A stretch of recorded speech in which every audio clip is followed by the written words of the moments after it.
عمران خان، تم اپنی دھرتی کے اتنے وفادار ہو کہ امریکہ جیسے ملک کے دورے پر بھی شاہانہ طور طریقے کو پسے پشت ڈالتے ہوئے کمرشل فلائٹ کا انتخاب کرتے ہو، لوکل امریکی ٹرین میں سفر کرتے ہو۔ تمہیں کس نے کہا تھا کہ اپنی سادگی سے دنیا کو اپنا دیوانہ بنا ڈالو؟ عمران خان، تم جس طرح سے کشمیر کا سفیر بن گئے، ایسا تو کبھی کسی وزیر اعظم نے نہیں کیا۔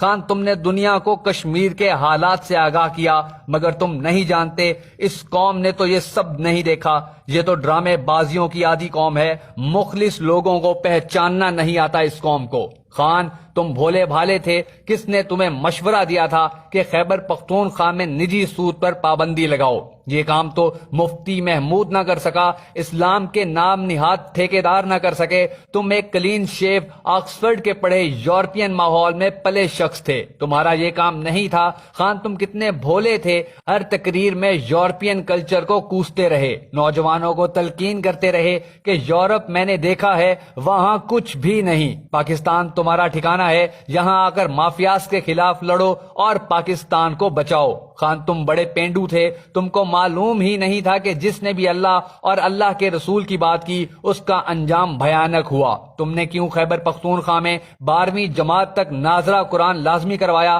حالانکہ اس کام کے لیے بڑے بڑے پیٹوں والے حرام خور دینی ٹھیکیدار تیار نہ تھے کہ اس سے زمینی خدا امریکہ ناراض ہو جاتا؟ خان، آپ واقع پاگل تھے۔ کس نے آپ کو مشورہ دیا کہ نوجوان نسل کو اقبالیات بتاؤ، ان کو نظریہ پاکستان ایک شفیق استاد کی طرح سکھاؤ؟ خان، کس نے تمہیں کہا تھا کہ مافیا کے اس ملک میں چوروں، لٹیروں، غاصبوں، جابروں کے احتساب کی بات کرو؟ کیا آپ کو معلوم نہیں کہ زرداری بار بار کیوں ایسا کہتا رہا کہ نیب چلے گا یا معیشت؟ کیا آپ نے نہیں دیکھا کہ ان مافیاز کی گرفت کیسے ڈالر کو اڑان دلواتی ہے، کیسے روپیہ کو ڈی ویلیو کرواتی ہے اور کیسے ملک کا نقصان کرواتی ہے؟ خان، تمہیں کس باولے نے مشورہ دیا تھا کہ ریحام سے شادی کر کے اسے دوپٹہ پہناؤ، باقیوں کی طرح برسر بازار شراب پیتے، 15-16 سالہ لڑکیوں کو ہائر کر کے رنگ رلیاں مناتے؟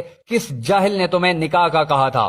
خان، تمہیں کس نے مشورہ دیا تھا کہ 1965 سے اپنے کلام کی ابتدا ایاک نعبد و ایاک نستعین سے کرتے ہو؟ خان، تم برملا عمری شریعت و انصاف کی بات کرتے ہو، ارے تم نے نہیں دیکھا کہ شریعت کے نام پر ووٹ لینے والوں نے کیسے امریکہ کی تابعداری کی؟ کیا کبھی آپ نے MMA کے 5 سالوں میں کسی حکومتی وزیر سے سنا جو اسلام کا نام لیتا نظر آیا ہو؟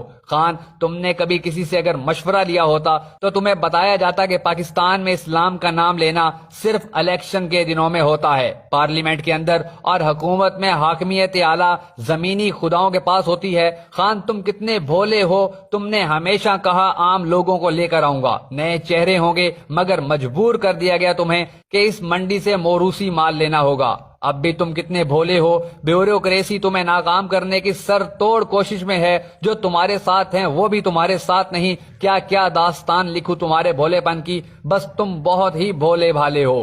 خان، کیا تم نہیں جانتے کہ 57 اسلامی ملکوں میں کسی ہیڈ آف دی اسٹیٹ کی بیوی سر پر رومال تک نہیں رکھتی؟ آپ نے اپنی بیوی کو سر تپا اسلامی لباس میں لپیٹ کر دنیا کو دکھایا۔ خان، کیوں ہر وقت تسبیح ہاتھ میں لے کر اللہ کا ذکر کرتے ہو؟ تمہیں معلوم ہے تم ایک ملک کے وزیر اعظم ہو، اس ملک کے وزیر اعظم ہو کہ جس ملک میں 50,000 کمانے والا افسر اپنی چھوٹی افسری میں بیوی کو پردہ تک نہیں کرواتا؟ تم بڑے 30 مار خان بنے پھرتے ہو۔ خان، کیا تم نے مرسی کا انجام نہیں دیکھا، اخوان المسلمین کا انجام نہیں دیکھا، افغان طالبان کا انجام نہیں دیکھا؟ آپ کو کیا پڑی تھی ریاست مدینہ کی رٹ لگانے کی؟ آپ اپنی کامیابی کی تقریر سے آج تک ریاست مدینہ کے حوالے دے رہے ہو۔ کیا کفریہ دنیا آپ کو معاف کرے گی؟ ہرگز نہیں۔ آپ نے ملک کو IMF کے چنگل سے نکالنے کے 1000 جتن کیے، چائنا بھاگے، UAE کی منتیں کی، ملائیشیا کی منتیں کی، سعودیہ کی خوشامدیں کی کہ کسی طرح IMF سے بچا جا سکے،